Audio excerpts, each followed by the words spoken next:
Hey there, my name is Chelina, this is Mysteries at the Coffee Shop, and you're listening to 10 Scary Paranormal Encounters, real ghost stories as told by Reddit and other sources.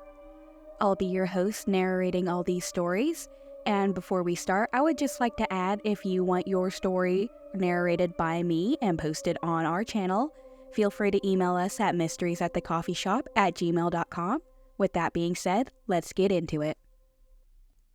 It Left an Impression on Me by 79 Binder.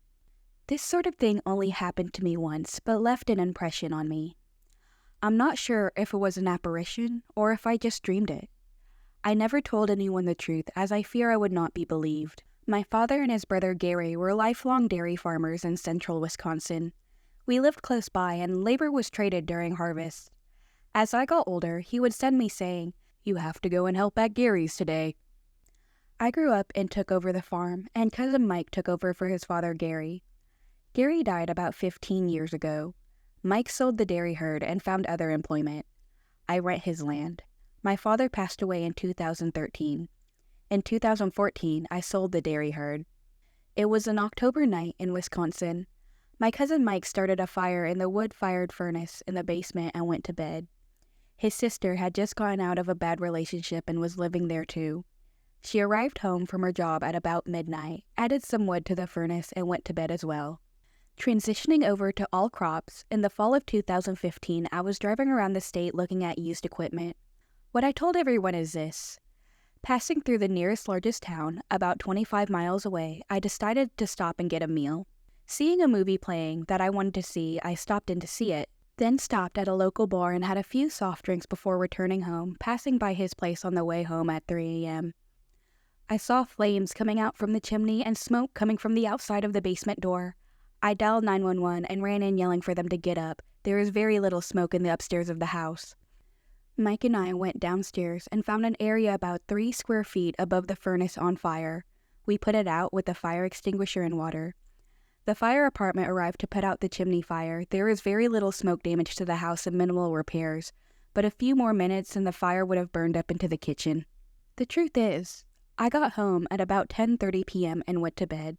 Sometime a little before 3 a.m., my father, wearing his bib overalls, something he never wore after his retirement, opened my room door, turned on the light, and said, "Get up, you have to go and help out at Gary's." I remember saying, "In the morning." He then put on his most authoritative voice and said, "No, right now." I sat bolt upright in my bed. My room door was open, and the hallway light was on. I tried to brush it off as imagination, but I knew I had closed the door and turned off the lights. Knowing I had an adrenaline rush, I would not go back to sleep. I decided to dress and check on Mike's place. That's when I saw the fire and smoke. Like I said, I never told anyone the truth, as I feared no one would have believed me. Edit. My father died in this house. Fine by Day, A Horror House at Night, by Neither Arrival 7403. We recently moved into a 3-bedroom house less than 400 feet away from our tiny apartment. We have a 5-year-old daughter, and I am currently 20 weeks pregnant with our second. The house itself is beautiful, and during the day, the backyard is tranquil. It's over 15,000 square feet in the middle of a city and feels as if you're wandering into a different world. The brush and brambles are overgrown, except for a small clearing you can reach by walking down a trail, and it's filled with extremely tall trees, so there's never too much light seeping through. I'll start off by saying that, although I have experienced paranormal activity in the past, I have never experienced anything like this or felt such an immense amount of fear. The house itself was built in 1942. I can't find much about it online or in local public records other than the fact that 41 families have lived here. 2 elderly individuals passed away here, and it sat empty for 5 years until my landlord brought it back in 2005. That's it. We moved in less than 2 months ago, and the activity began about 3 weeks ago. I always felt as though the backyard was off limits at night. It was pitch dark, and I had a gut feeling not to go out there, or at least not to wander too far from the house. Before the activity began, I begged my partner, who smokes, not to go out to the clearing after dark. He thought I was being silly. I would like to be very clear when I state that the activity occurring inside the house is vastly different from the activity and the feeling occurring outside of the house. What I will say is that we, my daughter and I, dug up a small area in the backyard for the garden right before the negative experiences began to happen. We received permission from the landlord and thought nothing of it. There were 2 strange marks in the garden the morning after we finished planting the seeds, perfectly rectangular, about 4 to 5 inches in length, an inch in width, maybe 3 to 4 inches deep, and were in a vertical line. I became freaked out because, as someone who grew up in the woods, they didn't appear to look like they came from an animal. They were too precise. I covered them up. I am hoping that us digging didn't instigate all of this, but I'm beginning to doubt this. Nothing odd was found while digging either, except for a penny from 1942, which my daughter lost outside. The first activity occurred inside the house. My partner's headphones went flying off of our bookshelf, and my daughter's toy went off by itself. The next morning, my partner was outside smoking before work around 4:30 a.m. There was some daylight, but not too much. He was standing by the start of the trail when I heard my voice asking him to come help me with something. He said the voice went right up through him, and he got freaked out and ran inside immediately. Over a period of days, picture frames began to fall and break. Our bedroom mirror fell over. Luckily, it didn't break. And more toys went off. The sound of a door slamming was heard when no doors had actually been slammed. The second incident occurred outside when my partner was standing at the trailhead again at night. It was completely dark. He was smoking and caught a glimpse of something at the end of the trail. He thought it was a raccoon and turned on his phone's flashlight to take a look. What was at the end of the trail was very tall, and he said it appeared to be all black except its face. He thought it might have been a houseless individual. People have been known to wander into backyards in our area, and he ran back there, which in my opinion was not a great idea to begin with. Whatever it was fled and couldn't be found, and with what little light was left, he decided to come back inside. Our dining room area looked directly out into the backyard, but looking into the house, you can see our bedroom, the living room, and the dining room area. For some reason, the landlord never hung up blinds there. At this point, my partner finally began believing me about the house in the backyard. We decided to cleanse the house using sage, something that has always worked for me in the past. The activity in the house came to a standstill, except for one incident, and at one point, it had become more annoying than anything to have to be cleaning up messes all the time. But what is going on outside is unlike anything I've ever experienced, and our most recent encounter has me wanting to break our lease. Last night, one of our cats saw it too. I was sitting in the living room in a chair that is facing our front door, so I couldn't see anything. Dining room windows are behind me. But all of a sudden, we saw our cat run into the dining room all puffed up.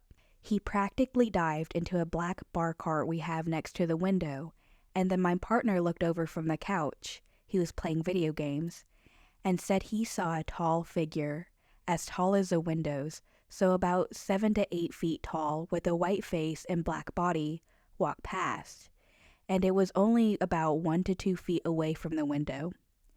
It didn't make eye contact with my partner, and really, he said he couldn't tell if it had facial features. As it started walking past, I heard our cat freak out, and then he, according to my partner, practically did a backflip off the black bar cart and knocked some glasses down off the cart. This is beyond anything I've ever experienced, and I know we need help protecting ourselves. One thing I do know is that keeping the lights on outside keeps this thing from getting too close. Last night, I had forgotten to turn them on because of all the familial issues I was distracted with, and it became exceptionally close to our windows, as I mentioned. I'm worried for my daughter's safety, and ours as well. I contacted a local paranormal investigation group, and I'm hoping they reach back out to me soon. If anyone here can give me any sort of advice, or have any ideas as to what the thing is in our backyard, I would be forever grateful. My ex's house was demonic, or whatever was in it was, by My Darling Darkness. Several years ago, I was in my early 20s and ended up in a relationship that shouldn't have ever happened. It was a mess from the start, but that's a story for a different sub. What made it worse was the creepy house that he lived in. The house itself was beautiful. It was a large, older house with a beautiful staircase, 3 bathrooms, and 5 bedrooms. It had basically been gutted and rebuilt. I often wonder if that had a hand in all the weird phenomenon. While it looked beautiful, it didn't feel homey. It felt lonely, empty. Initially, I chalked this up to its size and the need for more homey decor. Of course, there was this cliché feeling of being watched, which I'm no stranger to, especially at nighttime, when we would be watching TV with most of the lights off. A long hallway branched off from the living room, and it felt like someone was glaring at us from the dark corridor. All stuff you can shake off. My first real, oh crap moment was one evening after I got off of work. He texted me to let me know he'd be working a bit later and to go ahead to the house and let myself in to freshen up. This house had an amazing bathroom with a jacuzzi tub on the lower level, so I jumped at the chance to get in and relax. After filling the tub up with nearly melt-your-skin-off hot water, I laid back with my eyes closed. This euphoric moment was interrupted when I heard the front door down the hall slam. I could hear what sounded like heavy boots shuffling around before they started stomping down the hallway. I heard every aggressive step until they stopped right outside the bathroom door. I knew he was home and must be in a bad mood and was ready for what could be a crappy evening. Several seconds passed, but he never entered or said anything. I also never heard him walk away. After a good minute or two, I called out his name and got no response. I had talked to him about my feelings about the house, and he admitted he felt the same and had some freaky experiences since living there. I then realized he was trying to mess with me and would probably bust through the door to scare me at any minute. I called back out to him, letting him know not to bother, that it wouldn't work. I was met with an eerie silence. I decided the whole relaxation thing was over and got out to confront him. I opened the bathroom door to absolutely no one there. I admit, I was shaking as I looked down the hallway to see if he was trying to hide, but again saw no one. As I went back into the bathroom to get my phone to call him, I heard the front door open again and could hear him setting his stuff down. I came down the hall and he greeted me. He seemed to be in a good mood. He made a joke about knowing I'd be in the bath when he noticed my robe. I was practically speechless. He asked what was wrong and I explained what had happened. He waved it off, saying he heard that stuff all the time. "You get used to it," he said simply. He was right. I heard this quite frequently, both when I was alone in the house, and we would both hear it together at times. Another time, we were sitting on the couch, discussing what to get into for the day. It was bright and sunny outside. We were discussing maybe going hiking when all of a sudden the front door burst open with such force, the door made contact with the wall behind it and bounced off of it. We were both stunned for several moments until I spoke up and said the wind must be bad outside. He remarked about how there was literally no wind outside, and we walked out onto the porch to a very still, pleasant day. Another evening, it was just getting dark outside, and I was watching TV alone while he was in the other room working on something. I never put much thought into orbs, or took the whole orb thing seriously, to be honest, until that night. As I'm watching TV, I see what looks like a small circular ball of light come down from the staircase from the corner of my eye. I turned to look at it head on, and it floated below the TV and up the massive shelf to the right of the TV. I watched it float all the way up to the top, shelf by shelf, until reaching the ceiling and vanishing. I was covered in goosebumps and I felt terrified. I knew there was nothing that could have caused that. All the windows were sealed off with blinds closed, as well as the heavy drapes. I also did not hear a single vehicle pass by at the time. The TV was also on a low volume. I ended up calling for him to come to the living room. Again, I sputtered off like a terrified idiot. He seemed to actually be a bit freaked out by that himself, but said it didn't surprise him. Whatever it was, it liked being noticed. I'll leave off with one experience that I still get insanely weirded out by when I think about it to this day. We had both fallen asleep while watching TV one night. I remember it was in the middle of winter, and it was cold in the house, as keeping the large house heated in low temperatures was both hard and expensive. I was on the end of the couch, and he was on the other. I woke up with a start and felt very disoriented. I then reached for my phone to see what time it was, only to feel more panicked when I saw it was nearly 5 a.m. I had to work that morning in less than a couple hours, and did not bring my work clothes with me, as I did not plan on spending the night. I threw the blanket off of me to get up and grab my shoes and keys, when I noticed my ex was wide awake, sitting up on the other side of the couch looking at me. I was taken aback as he had such a strange look on his face. I asked him what was wrong and why he didn't wake me up sooner, as he knew my work situation. He just shook his head and slowly looked away. Odd, but I didn't have the time to really get into it with him. I just needed to hurry and make the 30-minute drive home to get ready for work. As I got my shoes on and got my keys, he asked me to please not go yet until he was ready. I went to ask him what he was getting ready for, as I knew he was off that day, but he was gone down the hall to the bedroom before I could ask. He came back a couple minutes later, fully dressed, and was putting his coat on. I then asked where in the world he was going. He told me he was going to his mother's house, which was just a few houses down from his own. I looked at him like he was crazy, and told him it's 5 in the morning, surely your mom is asleep. He told me it didn't matter, he had a key and would rest on the couch until she got up. Again, I was weirded out, but also pressed for time and mentally noted to ask him about this later. We walked outside, said goodbye, and he heads straight to his mom's. Later in the day, I had texted him to ask about it, but he said he'd rather explain in person. After I get off work, I head to his house and wasted no time asking what had gotten into him.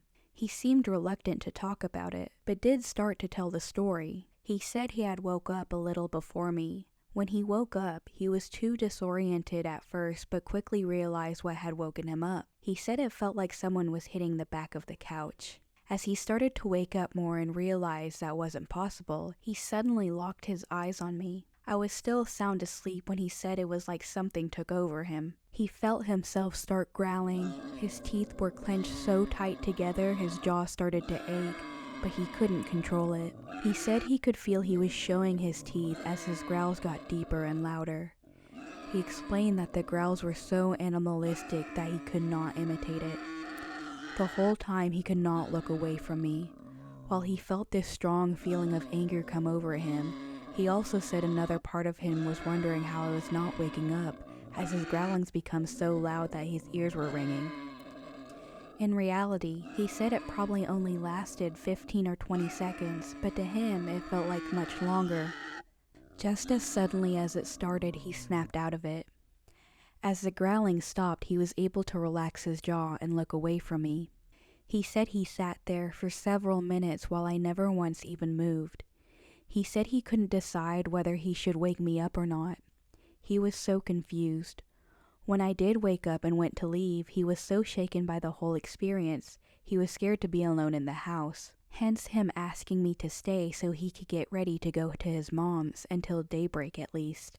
Other things happened, but that last one always got me. Did whatever that thing was want to hurt me? Want him to hurt me? I was honestly relieved knowing I'd never have to go back there once we split for good. He's moved since, and I wonder what the new inhabitants have experienced. My childhood home was definitely haunted, by Yo Soy Soja. My childhood home was definitely haunted. I have a drawing potentially made by a ghost. I can feel it when there's a presence somewhere. There's a palpable sense of being watched. There's a tension and paranoia in the air that lingers and can even simmer into full-blown terror. It makes you feel very vulnerable. When I was a younger child, I remember seeing glowing red eyes hanging in the air in my dark living room. I thought our house had werewolves or vampires. There was a phase in 3rd grade when glowing orbs would hang out in my room for several minutes at a time, which I interpreted as aliens. My child mind was trying to make sense of things, but I definitely had a fear of the dark, specifically in our house. Most places were fine in the dark, but in our house, I always felt like I was being watched by something with malicious or at best, neutral intentions. Paranormal things ramped up for me in high school, but to remain in chronological order, I had a cousin stay at our house one summer while most of us were on vacation between my 7th and 8th grades. My cousin Billy was helping my dad with various projects. One night, my cousin was going to bed in one bedroom, later dubbed the spooky room. Outside in the dark, he saw a figure leave our garage and enter our house. He thought it must have been my dad, right? "Billy! Billy! Billy! Help me!" My cousin heard my father shouting. Billy rushed to check on my father. My father had been sleeping and was irritated by Billy's presence. Billy went back to bed only to hear it again. "Billy! Billy! Billy! Help! Help! Help!" Again, cousin Billy rushed to check on my father, who was fine and confused by Billy's urgency. Billy slept on the couch that night. I didn't learn about this until years later. A couple years later, my brother moves away to college, and I move into his old bedroom, the spooky room. It's my freshman year of high school. I was always particularly creeped out by this room, but hey, new changes are often intimidating. One morning, I wake to see a skull perfectly drawn on the dust on the window across from where my head lies when I sleep. This was a layer of dust facing the inside of the room, not the outside. No one had access to the room except me and my parents, who are not pranksters by any means. I show my mom and wipe it away. A couple weeks later, I'm studying in that bedroom. It's night, and the lights are on, so the windows turn into mirrors. I look up from my bed towards that skull window, and I see the reflection of a white silhouette standing behind me. I hold my gaze for maybe 10 seconds, just trying to grasp what I'm looking at. I eventually turn my head and see nothing. I look back at the window and see nothing in the reflection. I sleep on the couch for the next few nights. A couple more weeks later, I'm laying in bed, listening to a late-night radio show. Lights are off. Looking through that same skull window, I see a similar white silhouette outside striding past my window. I sleep on the couch for several more nights. Over the course of weeks, I see more things drawn on the dust of the windows. Generally, it's scribbles and shapes. I'm scared they might be some sort of curse or something, so I wipe them away. Out of curiosity, I put a sticky note on the window that says, "Please write below." Several days later, a perfect circle appears around the note, as if someone had put the base of a paint can up against the surface. This wasn't like the finger drawings I'd seen earlier, but one drawing did really stand out. I decided to recreate it in MS Paint before I wiped it away. Over the years, I've shared this with friends and colleagues, and they mostly come to the same conclusion as I did before I tell them my interpretation. But yeah, for the majority of high school, I slept with the light on. I avoided that side of the house like the plague. Little things here and there, but nothing huge. Until my senior year of high school. I'm in the living room with my mother watching TV, and the clothes dryer finishes. The dryer is directly down the hallway from the spooky room. I suck it up and head over to the empty machine, getting my usual feeling of immense dread and paranoia as I enter that side of the house. I bend over and start unloading the laundry, and my mind goes blank, and I lose control over my motor functions. My arms go limp, and beyond my control, my body stands up, and I hear a masculine voice take a deep breath and hiss in my ear. I immediately regain control of my body, and I get the fuck out. Around that time period, my aunt comes to stay with us for a month or two. She has no idea what I've experienced there, but literally on her first day there, the bathroom door slams hard on her, and she immediately has us smudge the house to ward off whatever's in there. I've experienced other paranormal things elsewhere, and I've had a couple weird experiences where I think my dead relative warned me about a couple imminent deaths in the family. But this post is already long, and I don't know who will see this. Our Childhood Bush House by Black Cat 1206. When we were young, my cousins and I had a bush house at the end of the back garden, just before the garden opened up on the heath. Due to me being a full-time wheelchair user from birth, it was Granny's idea that instead of having a treehouse that had to be climbed, it would be safer and more practical to have a bush house that all of us kids could use. Even though we protested greatly as, although I am disabled, I frequently used to climb trees in the local parks and over the heath, with the help of my cousins, obviously. But Gran's word was final, and we never argued with her as she was a beautiful and lovely matriarch, but also as tough as old boots and very scary when pushed. So with that, we busied ourselves on choosing an appropriate bush for our new play area. On selecting the perfect one, Gran delegated tasks to the older boys to clear the outer area of the bush, and also make a little hollow inside of it with pieces of wood on the ground to serve as basic floor so that my little wheelchair could run safely and easily inside. Gran was reasonably young at the time, and while the boys were doing the heavy work, she arranged us younger ones in getting furniture, supplies, and accessories to make our new play space cozy and comfortable for us all. A year later, our bush house was in full use. In the daytime, us younger ones played in it after school. On weekends and holidays, and in the evenings and nights, it was a place where the older cousins could have some privacy away from the eyes of Gran and Mum to do whatever they did. Our bush house was cozy though. We got chairs, bean bags, and floor cushions donated by relatives and friends of the family. We also had a small table that we made a tablecloth for, and our Auntie Jay made some pretty curtains that we hung up the best we could. We even had a cupboard where we kept snacks in, and only when the older boys or Mom were there were we allowed to use the camping stove to heat tinned beans and sausages or pot noodles up and make tea. Gran's bingo friend Jean donated a hand-me-down rug. It was shabby and out of date, but we thought it was beautiful. It was slap bang in the middle of summer holidays, probably in early July when this happened. Elle and I were 7, and G was 11. Our older cousin G's brother, A, was there earlier, but by 3 o'clock had grown tired of hanging around us and had gone out with his mates. The 3 of them were coming back later to make us all dinner on the stove. Elle and I were sitting at the table playing Beggar Your Neighbor with a pack of playing cards we got from the living room cupboard, and G was sitting in the corner of the bush house on a bean bag reading The Secret Garden for the 3rd time. It was just a normal day at home. Nothing unusual or odd occurred until around 4, when we all heard a sound that was at odds with the peaceful scene. It was between a growl, an owl's hoot, and a man mumbling. We weren't particularly outdoorsy kids, being born and raised in the outskirts of urban London, but being bright little girls, we all knew that owls are nocturnal creatures, and the accompanying sounds were mixed with the hoots didn't come from the same bird. The weird sounds were joined by a furtive and stealthy rustle coming from the back of the bush house. It was actually really near where G was sitting, and she jumped up, stifling a scream by covering her mouth with her hands. We also saw a dark, dog-like shape through the dense foliage of the back of the bush house, which incidentally led straight onto the beginning of the hearth, as I said earlier. The strangest thing about this figure was that it was very present, but rather ethereal, almost as if the figure was attempting to hide intentionally. Also, throughout this period, there is no other natural sounds. No bird song, no insect sounds, and no background human noise.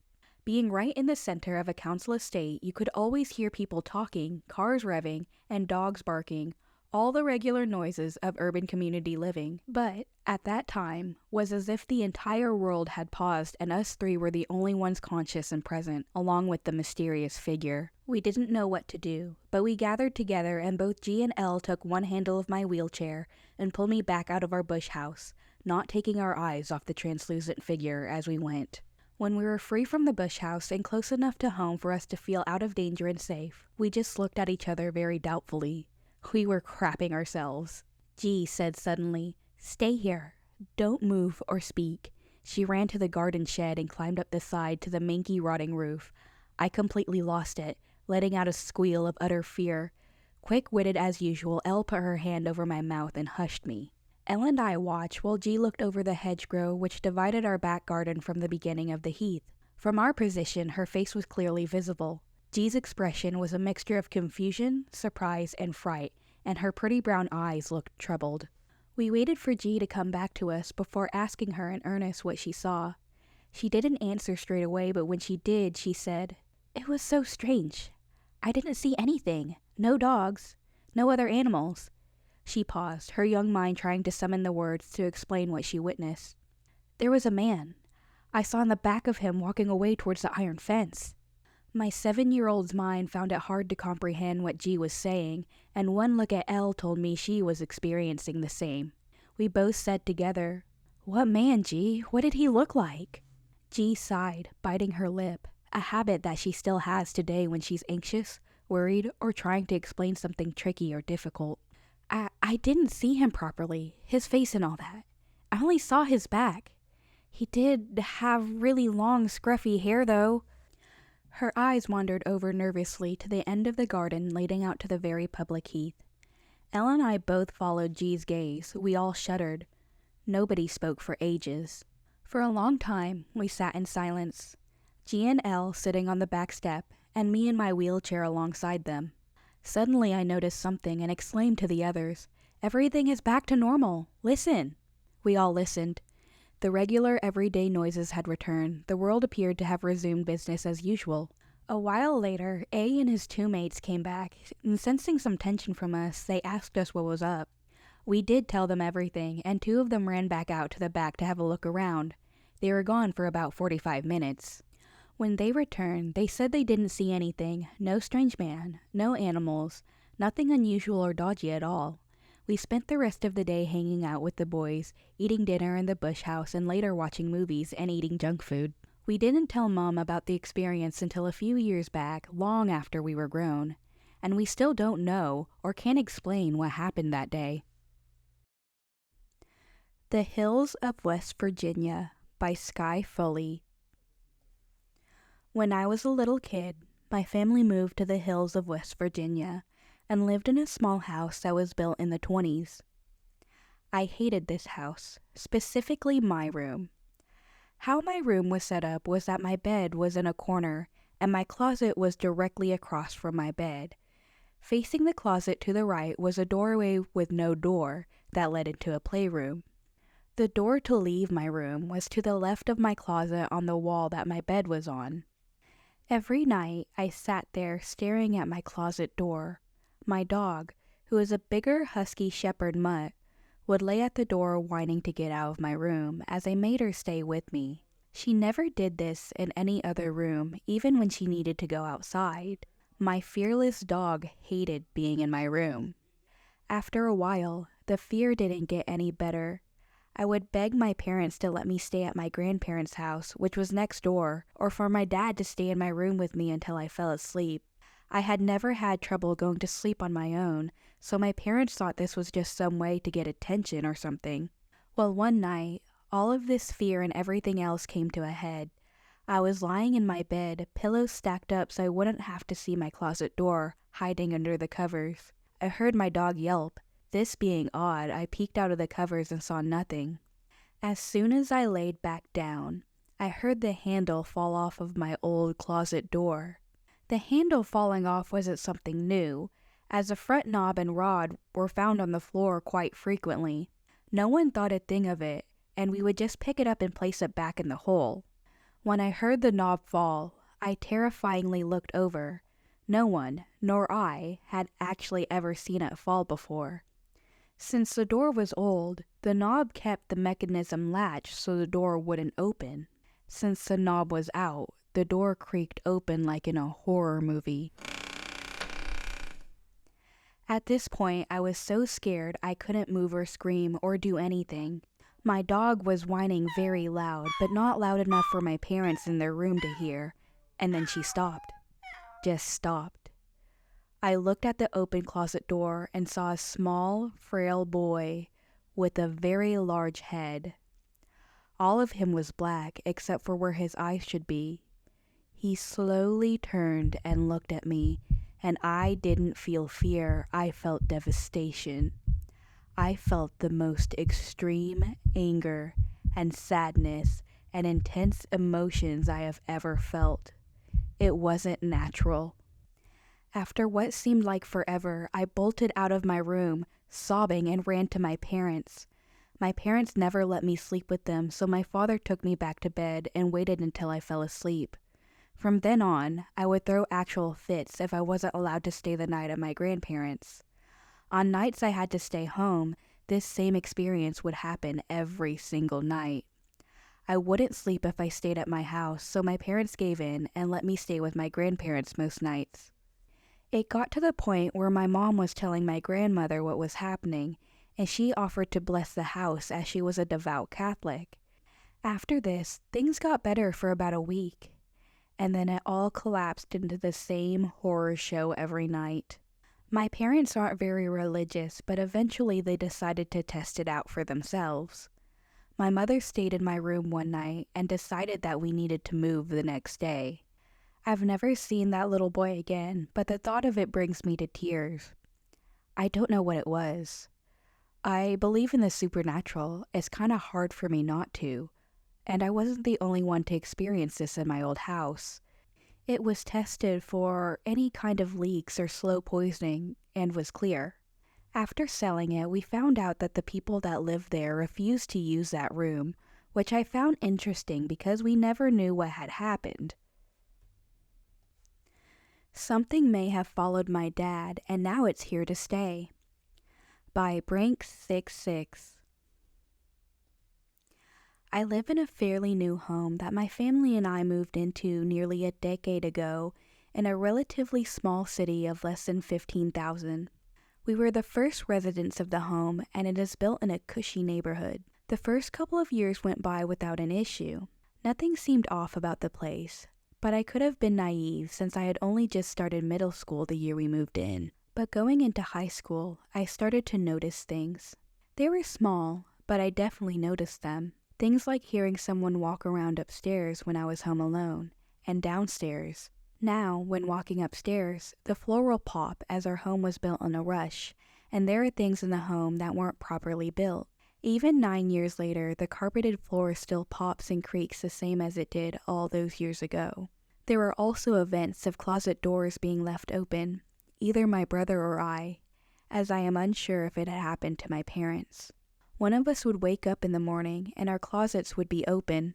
I always chalked events like this up to my imagination, so I never attempted to investigate further. This was until my mom told me about the things my dad saw. My dad is religious, a Mormon, and so he had gone on a mission trip to Bolivia in the 80s, where he lived for 2 years. The country at the time was extremely poor, and it was hard to receive any sort of proper medical treatment.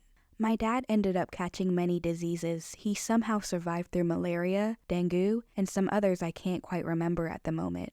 My mom explained to me that my dad had actually been pronounced dead at one point, but then had come back. My dad had never actually lied to me or anyone else in the family before. Perhaps when I was a kid and small fibs about Santa being real, or the tooth fairy for sure, but never actually lied to me or anyone else in my family. My dad is respectable, and any time he would see a friend or coworker in public, they had nothing but good things to say about him. Even now, being as sick as he is, his friends still come and visit him often. So when I heard about my dad's troubles in the South American country, I had no doubt that he was telling my mom the truth, and she explained to me that since that day, he could see things.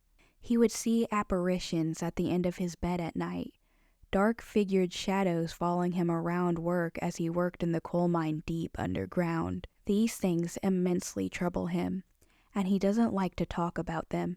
I myself have only ever seen 2 dodgy figures. Once, I was with my brother and my mom in the living room, my door being right next to it and a wall that blocks the view of the hallway to the other bedrooms, including my parents' room. The 3 of us were on our phones, fairly distant from each other, when out of the corner of my eye, I saw a shadow-like figure dart from behind the wall in the hallway into my room. It was so clear that I looked up, and so did my brother and my mom. We then all looked at each other, and my mom asked, "Did you see that too?" I've also had 2 dogs, both at separate times, act unnaturally. The first dog would often lift her head up, watching towards the hallway, even sometimes chasing something unseen to me down it as well. The dog we have now does the same thing. And recently, as of last week, she was sitting on my lap, looking into the mirror in my room at an angle, growling and barking a little. For context, she never barks even when we invite people into our home. She doesn't bark at them and is a friendly dog. She often looks at herself in the mirror, as my mom has a body mirror that sits on the ground. And when she was a puppy, she barked at herself a few times, but since then hasn't barked at herself, or seeing any of us in the mirror. She kept turning her head to look behind her to see who had been in the mirror, but couldn't see anything there, so kept returning her focus to the mirror. There will occasionally be nights where I sit with my dad in the living room, just the 2 of us, and we're having a conversation, when all of a sudden he looks down the hallway, and I ask him, "Do you see something?"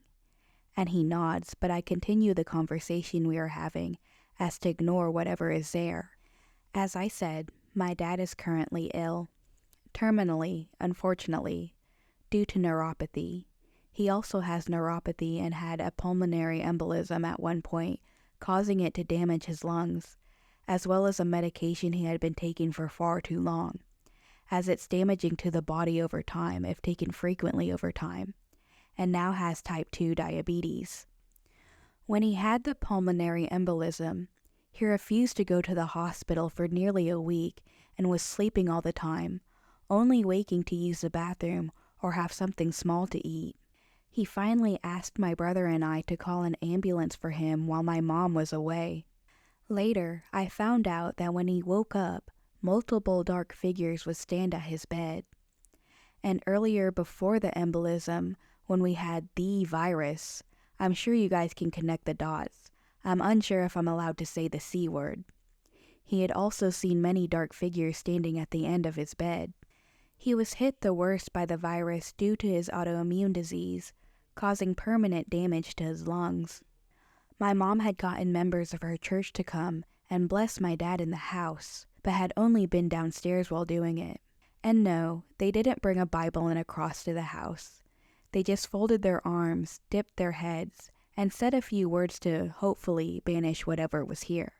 But it, or they, never left whatever they are. And now I'm left to wonder what the next steps are. I've convinced my mom to let me buy some sage so I can go through the house and sage it. But what if that doesn't work either?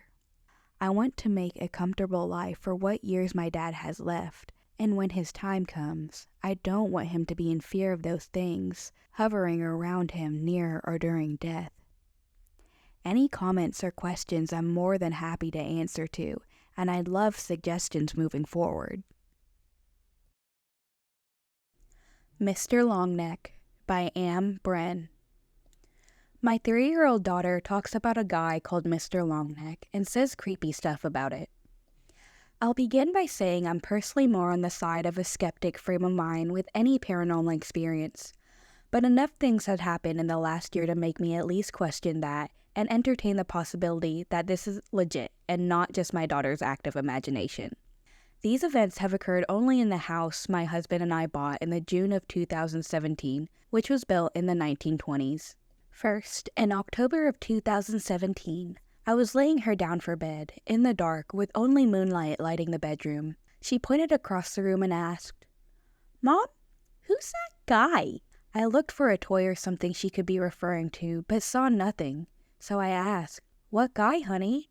She responded that he was right there and gestured toward the closed bedroom door. Still curious, I asked her what he was doing, in case I could piece together some recent episode of pretend play or toy she commonly talked about. She said he was hiding. I asked her if he was scared. She said, "No, he's hiding." Creepy. During this whole exchange, she was calm and chipper, not scared. What made it strange was that she was 2 at the time and didn't really engage in pretend play or storytelling at that point. As I mentioned, no toys were in sight. From there, we just had a funny toddler story to tell our friends and family that we affectionately named That Guy. This is the umbrella name we generally use for any other episodes or weird stuff that happens around the house. That guy is pulling a prank. Next, in January or February of 2018, I was again laying her down for bed along with her then 6-month-old brother. We were doing the usual cuddle-up night-night talk when she said something along the lines of, "Now it's time for bed. Just me and you and him and her." My skeptic mind would argue that him could have easily been her little brother, but at the time she was still adjusting to having a sibling and rarely mentioned him, and he wasn't included in any of her other talk that we were just having. What was really strange was her. Who's her? The only other female in the house is our cat, and she wasn't in the room at the time. Also, no toys were in the bed with us, and none were in the near vicinity of her bed that she could have been talking about. A little later that spring, a new name came into conversation. Mr. Longneck. Short backstory, my daughter has this weird thing where she likes touching necks. Sometimes it's cuddly, sometimes when she's playing. We can't really explain it other than kids do weird stuff sometimes, and it started before we moved into this house. Anyway, she's getting put down for a nap and was a little high-strung. She was doing her usual neck grabby thing and then suddenly did it a little tougher than usual, but not enough to hurt, and said in a low, growly voice, "Mr. Longneck, Mr. Longneck." I've never heard her use this name, and it isn't a character any YouTube or Netflix show she watches, so I asked her who Mr. Longneck was. She kinda giggled it off and was asleep 10 minutes later. This is when I started getting creeped out a bit by her stories. In April of 2018, my husband found a time capsule in one of our heating vents, and we spent the afternoon looking through it. There had been a fire in our home in 2009, which we knew about, in which no one was hurt. During the renovation after the fire, the owners at the time found a bunch of old stuff in the walls and included it with some of the pictures of the fire and a couple newspaper clippings. Among the old stuff was a pack of pearl buttons, some store catalogs from the 1940s, and a small notebook with some handwritten names inside. I presume these are the names of the original inhabitants, and I plan to find the book again and look up the history behind the names inside as well as the home. After all this, my husband and I are suspicious that if there is something paranormal going on, maybe these objects are keeping some energy here or something. I know this is long, but we're almost done here. In October of 2018, I was driving to my mother's house with only my son and daughter in the car. Along the way, my daughter, now 3, asked from the back seat, "Mom, is that Grandpa?" I said, "Where?" She pointed to the empty front row seat and said, "Right there." I told her Grandpa was at home, as he had just recently moved in with us due to health issues. There was no one around on the street or sidewalks for her to point at either. Now, there have been minor other events that have happened, but these were the biggest ones to describe in detail. I've posted this in another subreddit as well and received advice to engage her further in conversation when it comes up. While we have to an extent to encourage her to be able to be comfortable talking about it, I've never pushed it in order to avoid the leading conversation or pulling answers out of her that would just offer to appease the conversation. One day, though, a few times after, I just decided to ask her about it. Below is a brief detail of what she had said roughly in the past month. "Can you tell me about that guy?" "What guy?" "You don't remember that guy?" "No." "What about Mr. Longneck?" "Oh, yeah." "Can you tell me about him?" "Mr. Longneck is a grown-up. He wears a monster's clothes and hat. He's nice but also scary. He says trick or treat but doesn't wear a costume. He lives far away and goes with Santa in the sky to his house where he belongs." She says he comes to her house at nap time, which she no longer has but was generally the afternoon. He knocks on our big door, our patio door, and walks through the kitchen. These were her exact words, and while she was telling me this, was pointing a path from the door to one of our living room windows. I asked her what he says or does, and among a few things, she mentioned he played in the kitchen with her with the spinny cow toy. This is one of those Fisher-Price pull-string farm toys. She never plays with it. I rarely see it, and I've never seen it in the kitchen. The specific details of this piqued my interest for sure. I also asked if he ever brought a friend to see if I could follow up on the her mentioned earlier. He brings a friend. She is a little girl, not a grown-up, and has yellow hair like me. She is never scared of these talks, although she withdraws from the conversation when I ask about why his neck is long. So that's pretty much it. Thanks if you read the whole thing. I welcome any comments and advice. We have saged the house, but quite a while ago, and I plan on doing it again. I think we'll probably also get rid of the old items from the walls after we find out more about them, which is sad because it's the home's history. I look forward to hearing what you guys have to say. The Worst Night of My Life by Francisco MP. This one is a little long, so apologies for that, but if you last to the end, I promise it's worth it. I'm 29 now, but this happened to me when I was around 13. I was in an old family house that we still have, and I think I was just unlucky to be there and unlucky to wake up when I did. To start with, I need to let you know about this place. This was a house that was literally built room by room in the center of a small village far from anything else. I can tell you that it started being built in the mid-1800s, and back then, when you wanted to make your home bigger, you'd either build it or you just buy a room from the house next to yours and connect it to your house. Easy. This is what my great-grandfather did over and over and over again, until we were left with this massive house we know today. I've done the math with my grandma, and we think you'd be able to fit about 30 people in there to spend the night. The whole, I want my house to be bigger, so I'll buy the room next door idea seems really funny now. But the problem with it is you can't know what might have happened in the room that you're buying, and no one really thought about that at the time. So this is a big family home, and for as long as I can remember, every Christmas we go there and have a great time with the entire family. The whole postcard, family picture around the fire and all. Eventually, since the house is so old, it started decaying, so my grandma decided work needed to be done there, and we started going more and more during the works. This is when my story comes to life. Back then, my other grandfather on the other side of the family wasn't doing too well after my grandmother's death, so we went around with him everywhere on holidays to get his mind off of things. This particular time, my parents decided to take him with us to spend some days at this house, while my living grandmother and my dad supervised the works being done. Everything seemed completely normal when we got there, but because of the works being done, my usual bedroom wasn't available, so I ended up having to sleep with my grandfather in the smallest and creepiest bedroom the house had. I say had because since then it has been turned into a bathroom, but back then it was still a tiny bedroom with no windows, 2 old wooden doors instead of one that would come together, but not actually close, 2 old single beds with old creaking chicken wire for a mattress base, and mattresses that were probably the first invention after the old hay ones. Needless to say, I hated the bedroom.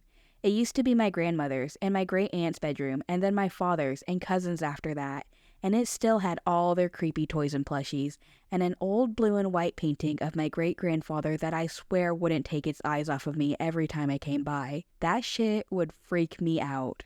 That particular first night, I wasn't very happy with having to sleep in the bedroom. Not only was it super creepy, but it also opened into an old, cold hallway that would echo no matter what furniture was in it, because every wall, ceiling, and floor was stone. To make things worse, my great-grandfather was a doctor, the only one around the area, so there was a glass cabinet in one of the corners full of old vials of medical liquids and syringes that he probably used in his old days of work. In any case, I was creeped out by the fact I had to sleep there, but I didn't want to show it, so I accepted my fate and told myself it was fine. Nighttime came. Me and my grandfather went to bed, and after a bit, I could hear my grandmother and parents going out of the living room, turning off the lights, and going to their usual rooms on the opposite side of the house. It took me longer than usual to fall asleep because of how much I detested having to be there, but not hours long. At some point, I could hear my grandfather's heavier breath on the bed next to mine, which meant he was already out. Eventually, I put on a YouTube video on my phone, put it next to my head just under my pillow, covered myself up to the top of my head, leaving only my nose out so I didn't have to breathe the stale air inside the covers. And that's the last thing I remember before waking up to possibly the worst night of my life. Somewhere, in the middle of the night, I suddenly woke up to a nightmare so bad, it felt like I was coming through to reality. I'm sure a lot of you have experienced the same. In this nightmare, I could see only a gray background, sort of blurred, like I needed glasses, but I didn't have them on me. This blurred gray background was just there, sitting still, when I started hearing this little girl's laugh in the distance. Eventually, I started seeing the faded silhouette of a little girl in a dress. A dark shape showing up blurred in the middle of the gray, blurred background. I panicked, took in a massive deep breath, and when I woke up from it, I could almost swear I heard this laugh in the house. What I actually heard, though, wasn't a little girl laughing. My head was still covered. I was still in the same position, so I thought not long had gone by. I took some breaths to try to calm myself down and made my phone screen turn on. It was only around 2:20 a.m. A heavy boot step echoed in the hallway right in front of the bedroom doors. I stopped breathing, stopped thinking, stopped everything while my brain tried to process what the hell I just heard. Another footstep. I instantly covered my phone screen to smother the light and froze under the covers. At that point, I considered myself lucky with how thick they were. Another step and another followed. This time going a bit farther and farther until I can tell they were at the end of the corridor. My body was frozen solid. I was so horrified that any breath I took would just attract whoever this was, that any attempts to make my breathing more silent were just resulting in hiccups of air coming in and out of me. At the same time, I was trying to rationalize this and convince myself that this was only my dad walking around at night to do what? Another footstep and another one, coming closer again. Please be him. Please be him. The footsteps were too heavy to be my grandmother or my mother, so it had to be him. Deep down, though, I knew my dad's footsteps didn't sound like that. Another footstep and they kept coming right up to the doors, and then back away from them all the way down to the end of the corridor. Each step echoing and telling me exactly where whoever this was standing. Every time they went away, my body would relax and hope and pray for them to just go out the door. Every time they turned around and started coming closer again, my body would tense up until frozen solid, to the point that I would sweat and ache at the same time, and would yet be completely unable to relax or even move. The steps went away once more. In my thoughts, I was almost praying for them to go. I was almost crying, muffling my breath when the footsteps slowly and heavily made their way between my bed and my grandfather's. How was he not awake from this? My panic was making me rage at my grandfather for not waking up and scaring this person away.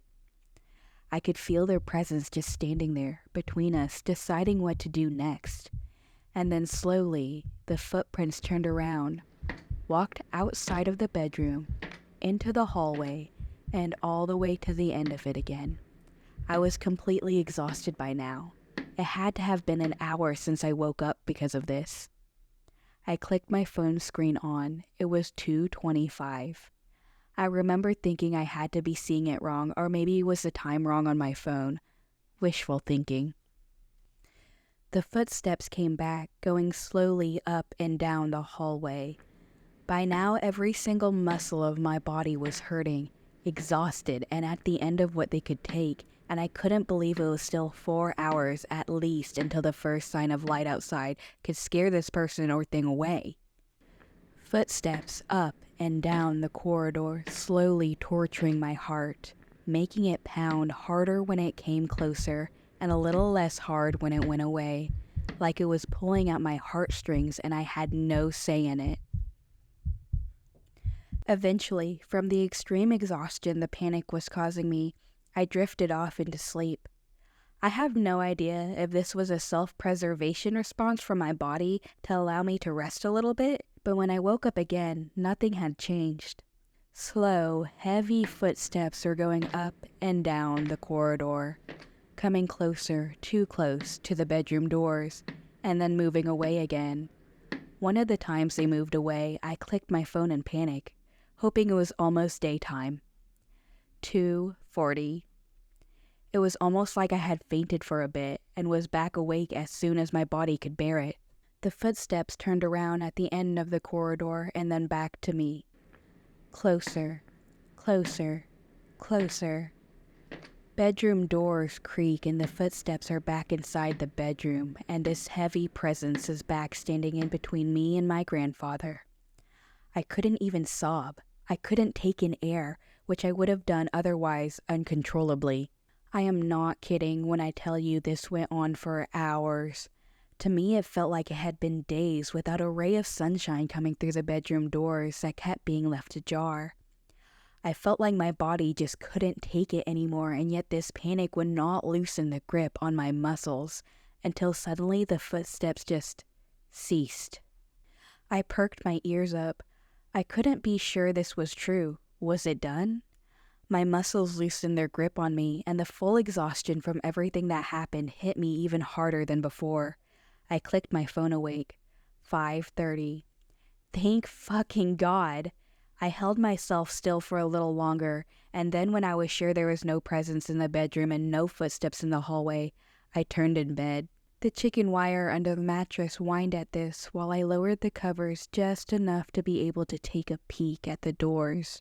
They were sitting still, both slightly ajar, and the distinct light of the start of the day was coming through. I felt complete relaxation and bliss. I could breathe again.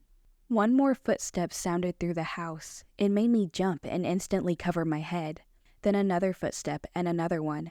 These were lighter and faster, like a happy energy roaming around the house. It was my grandma. I got up immediately, refusing to lay there another second, and just joined her in her morning routines, even going out with her to buy bread at 6:30, as I welcomed the thought of leaving the house like never before.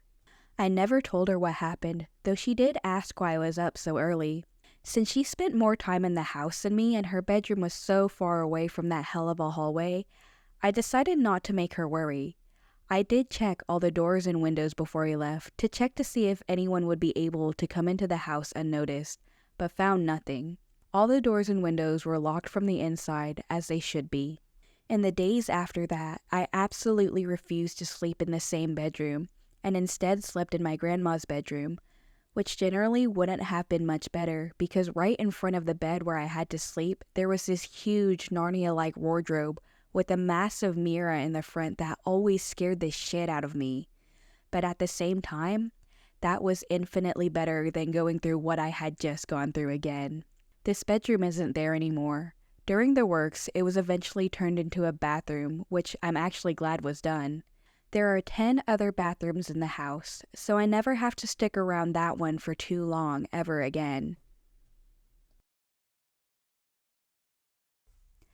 The Dolls by Chelina Keough. My older brother wasn't gifted with the sight like the rest of my family. The sight I refer to is the ability to see spirits in the paranormal. However, there was always one encounter that he has told me about. He's told it on multiple occasions, and the story never changes. Back when my brother was around 10 or 11 years old, it was normal for him to stay the summers at his auntie's house with his cousin Dakota, who was about the same age. He recalled those summers with the best memories, him and Dakota causing a ruckus, eating up all the best low-Asian food, and causing the neighbors to come over and have a word with my aunt for their bad behavior. During their stay, the boys would sleep in the spare room at the end of the hallway. My brother described the house as large, and the windows were normally covered up by blinds or curtains. "The sun will bleach the floor and the wallpaper," his aunt would say. He always thought that it was a little ridiculous not to let the sun in the house. As a matter of fact, there was a multitude of strict rules at that house that were to be followed, but one of the most questionable ones was, do not touch the Laos dancing dolls in the hallway. They were valuable collectibles and were not to be played with. Even opening the cabinet in which they resided would cause his aunt to go into a frenzy. Why get dolls if you weren't even allowed to play with them, he thought. The dolls were secured on their stands inside of a glass cabinet at the other end of the hallway, away from my brother's room. The cabinet just so happened to be right next to the closest bathroom. One night, at around 3 a.m., my brother got up to go to the bathroom. He had spent the majority of the day outside, and his aunt was keen on keeping him hydrated. The downfall is that it caused his bladder to be full in the middle of the night. When he opened his bedroom door to the hallway, he got chills. Why was the house so cold? Perhaps it was because his aunt lived in the north, and my brother was used to the Georgia-Tennessee heat. He walked down the dark hallway, quickening his pace with every step. He didn't know why, but he felt very unnerved. It was a relief to finally get to the bathroom and finish his business. As he opened the door and lifted his hand to turn off the light, he noticed something. He was standing on the door frame, the hallway illuminated by the light of the bathroom, and saw something move in the corner of his eye. He turned his head to see what it was, and he was sure if he hadn't used the bathroom, he would have gone on himself right then and there. One of the dolls had cocked its head 90 degrees, as if it were looking to see who was leaving the bathroom. It couldn't have been like that before. He knew for a fact that all the dolls were facing forward because no one was allowed to touch them. He ran down the hallway, forgetting to turn off the light. He rushed into his bedroom and closed the door, a little louder than anticipated. "Dakota! Dakota!"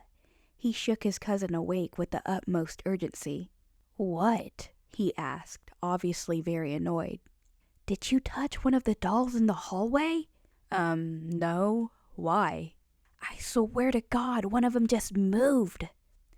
Jesus Christ, you're such a puss. They're probably wind-up dolls. Just go back to bed. My brother pulled on his arm, determined to prove to his cousin that he wasn't crazy. Dakota reluctantly got up and walked out into the hallway with my brother. See, there's nothing to be scared. Oh, shit. At that exact moment, they saw that the second doll fell, and the other one cocked its head to look towards them. There's no way, Dakota said as he ran up to the cabinet. The doll that was just looking at them jerked its head back to look at him. He was just about to touch the door of the cabinet. What are you two doing? I told you not to touch those dolls. Now go back to bed. Their aunt had berated them and told them that they were to be on dish duty tomorrow as punishment. She went into the cabinet and neatly placed the dolls back in their original positions. From that night on, my brother and Dakota would go to the bathroom together. The dolls continued to follow their every move every night, but luckily that was the most of it. He doesn't know whether she still has the dolls, but if so, they more than likely have been passed down to another family member. My brother swears that he will never take one of them, even as a keepsake after she's gone.